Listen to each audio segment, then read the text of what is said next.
Hello, welcome to my channel big guy. मेरे इस channel पे आप लोगों का बहुत बहुत स्वागत है। सबसे पहले आज मदर्स डे है, तो happy mother's day to all of you. आज हिंदी पैडागोजी का मैं पार्ट 4 लेके आई हूँ आप लोगों के लिए।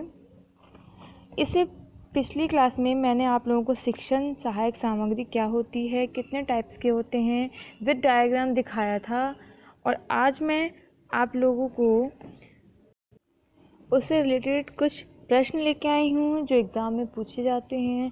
और मैं जो आज आपको प्रश्न देने वाली हूँ यहाँ पे, वो आपको कहीं नहीं मिलेंगे, तो लास्ट तक मेरी वीडियो में बने रहिएगा, ठीक है। सबसे पहले अगर मेरा वीडियो पसंद आए तो मेरे चैनल को सब्सक्राइब और वीडियो को लाइक ज़रूर कीजिएगा और बेल आइकन को दबाना मत भूलिएगा, ताकि मेरी आने वाली वीडियोस का नोटिफिकेशन आप लोगों को मिलता रहे, ठीक है।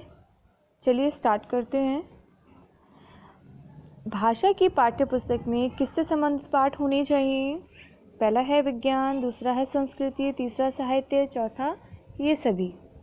तो देखिए, भाषा की जो पाठ्य पुस्तक है उसमें विज्ञान, साहित्य और हमारी संस्कृति तीनों से जुड़ी हुई चीज़ें सम्मिलित होंगी। तो भाषा का जो कक्षा है वो ज़्यादा आकर्षक होगा और बच्चा ज़्यादा सीखेगा। तो पाठ्य पुस्तक में जो है इन सभी चीज़ों का समावेश होना चाहिए। तो राइट ऑप्शन नंबर 4 हो गया, ठीक है। नेक्स्ट क्वेश्चन पे चलिए। भाषा पाठ्य पुस्तकें भाषा सीखने का एकमात्र साधन है, भाषा परक ही होनी चाहिए, साधन है या साध्य है? देखिए, एकमात्र साधन, केवल, रटना, कंठस्थ, इन सब चीज़ों में जो ऑप्शंस होते हैं, जो ऐसे ऑप्शंस होते हैं, उन्हें जो है हमें पहले ही क्या करना चाहिए, ओमिट कर देना चाहिए, हटा देना चाहिए, क्योंकि वो आंसर कभी नहीं होगा, ठीक है। तो देखिए, जो भाषा की पाठ्य पुस्तकें हैं वो सिर्फ साधन मात्र हैं, यानी कि सिर्फ हमारे लिए सहयोगी हैं हमारे भाषा शिक्षण को सुचारू रूप से पूरा करने में।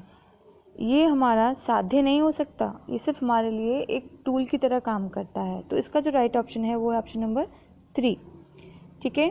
चलिए बढ़ते हैं हमारे नेक्स्ट क्वेश्चन पे। क्वेश्चन नंबर 3, पाठ में दिए गए चित्रों का क्या उद्देश्य है? अमूर्त संकल्पनाओं को समझने में सहायता करती है, पाठ्य पुस्तक आकर्षक बनाती है, पाठ की शोभा बढ़ाती है, पाठ्य पुस्तक में चित्र देने का प्रचलन है। तो देखिए, सेकंड, थर्ड और फोर्थ जो ऑप्शन है ये बता रहा है कि जो पाठ्य पुस्तक को आकर्षण कैसे बना सकते हैं, सुंदर कैसे बना सकते हैं। तो देखिए, ये ऑप्शन सही नहीं होंगे। ऑप्शन आपके सही होगा वो होगा ऑप्शन नंबर 1 होगा। क्यों?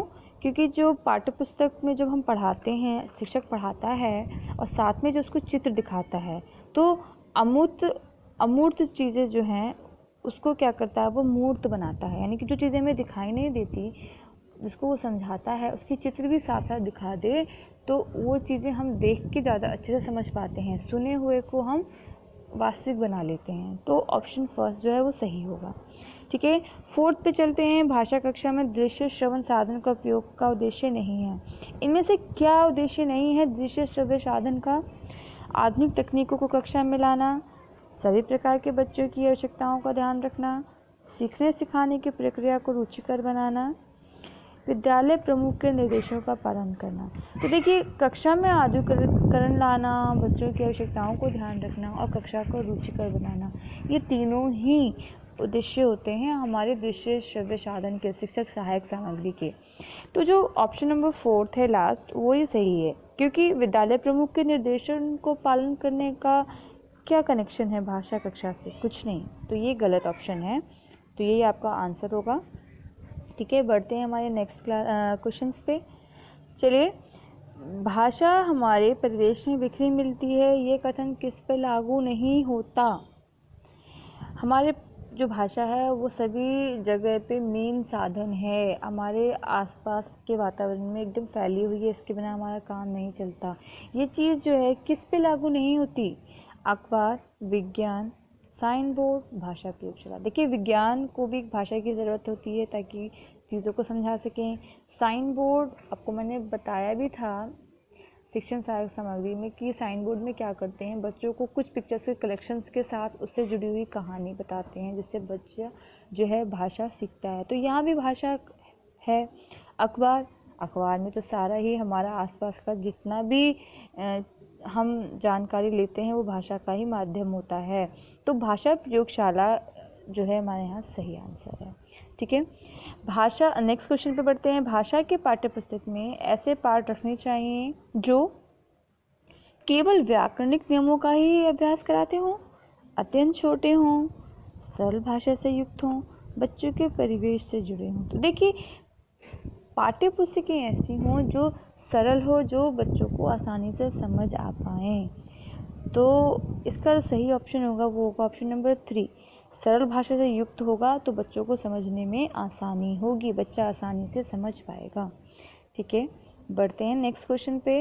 लेकिन इससे पहले आपको मैं एक चीज़ बोलना चाहती हूँ कि अगर आपको मेरी वीडियो में कुछ कमी नज़र आए तो आप मुझे कमेंट करके मुझे सजेशंस ज़रूर दीजिएगा।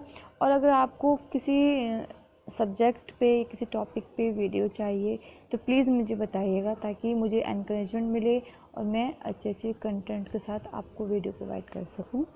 ठीक है, चलिए नेक्स्ट क्वेश्चन जो है, उच्च कक्षाओं में साहित्य साध्य है, भाषा कौशल साधन है। केवल छंद अलंकारों को समझना भाषा का उद्देश्य है। भाषा कौशल साध्य है और साधन है साहित्य। भाषा की पाठ्य पुस्तक अत्यंत महत्वपूर्ण है। देखिए, उच्च कक्षा में आप सभी ने देखा होगा कि हमें जो पुस्तकें हैं वो बहुत ज़्यादा ज़रूरी होती हैं। अदर साधनों का हम कितना भी यूज़ कर लें, मेन जो सेंटर पॉइंट होता है वो बुक्स होती हैं।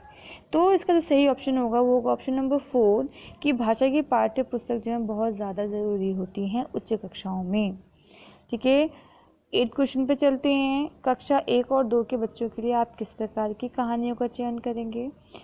तो देखिए, जो बहुत छोटी हो, जिसमें बहुत सारे पात्र हों, जिसमें 2 ही पात्र हों, जिसके शब्द, वाक्य और घटनाओं के वर्णन की शैली चित्रात्मक हो। तो देखिए, हमें छोटे बच्चे हैं, बहुत ज़्यादा छोटे बच्चे हैं, तो बच्चे जो है चित्र देख के जल्दी सीखेंगे, जल्दी समझेंगे। तो कोई भी शब्द, घटना या वाक्य उन्हें समझाना हो तो उन्हें जो है चित्र की रूप में समझाएं, ताकि बच्चा आसानी से समझे। तो सही ऑप्शन नंबर 4, क्योंकि छोटा बच्चा है वो चित्र को देख के आसानी से समझ और सीख पाएगा। प्रश्न नंबर 9, तो देखिए, पाठ्य पुस्तक भाषा शिक्षण में मुख्यतः क्या सहायता करती है? पहला है व्याकरणिक नियमों को कंठस्थ कराती है, दूसरा भाषा के विभिन्न छटाएं प्रस्तुत करती है, तीसरा बच्चों का आंकलन करती है, चौथा है बच्चों को विभिन्न पर्वों की जानकारी देती है। तो देखिए, कंठस्थ, मैंने भी बताया, कंठस्थ या रटने वाले शब्दों का इस्तेमाल होने वाले ऑप्शंस को हमें पहले ही हटा देना है, तो हमें इसका इस्तेमाल नहीं करना। तो भाषा की जो पाठ्य पुस्तकें हैं ना, वो बच्चों को अलग अलग भाषाओं की ना छटाएँ प्रस्तुत करते हैं, यानी कि बताते हैं कि इस घटना में या इस कविता में या इस कहानी में कैसे भाषा का इस्तेमाल किया गया है, क्या क्या शब्द इस्तेमाल किए गए हैं। तो अलग अलग तरीके की भाषाओं की जानकारी देते हैं। तो सही ऑप्शन है ऑप्शन नंबर 2। अब आ जाइए आज के अंतिम प्रश्न पे। पाठ्य चर्चा सहगामी क्रियाएं जैसे गीत, संवाद, वाद विवाद आदि सहायक हैं भाषा व साहित्य को समझने में, अधिक अंक प्राप्त करने में, समय व श्रम की बचत करने में, शिक्षक के कार्यभार को कम करने में। देखिए, समय श्रम की बचत, शिक्षक का कार्यभार, ये दोनों ही ऑप्शन सही नहीं है, क्योंकि अगर हम सहायक सामग्री यूज़ कर रहे हैं तो जो अध्यापक है उसका जो कार्यभार है वो ज़्यादा बढ़ेगा, क्योंकि उसको ज़्यादा तैयारी के साथ इन सहायक सामग्रियों का इस्तेमाल करना पड़ेगा। तो ये ऑप्शन तो कहीं भी सही नहीं होंगे। अधिक अंक की प्राप्ति, तो बच्चों की इस चीज़ पर डिपेंड करता है कि बच्चे ने कितना सीखा, तो ये भी जो है गलत ऑप्शन है। तो राइट ऑप्शन है ऑप्शन नंबर 1, भाषा व साहित्य को समझने में। गीत, संवाद और वाद विवाद के प्रयोग से बच्चा जो क्या है, साहित्य और भाषा को जो है समझने में उसको बहुत ज़्यादा मदद मिलेगी। ठीक है, तो ये हमारा आज का लास्ट क्वेश्चन था। उम्मीद करती हूँ कि आपको मेरा ये वीडियो पसंद आया होगा। तो थैंक्स फॉर वॉचिंग, और मिलते हैं अपनी नेक्स्ट क्लास में। ठीक है, तब तक के लिए कोई भी सजेशन प्लीज़ वेलकम। ठीक है, बहुत बहुत धन्यवाद आपका।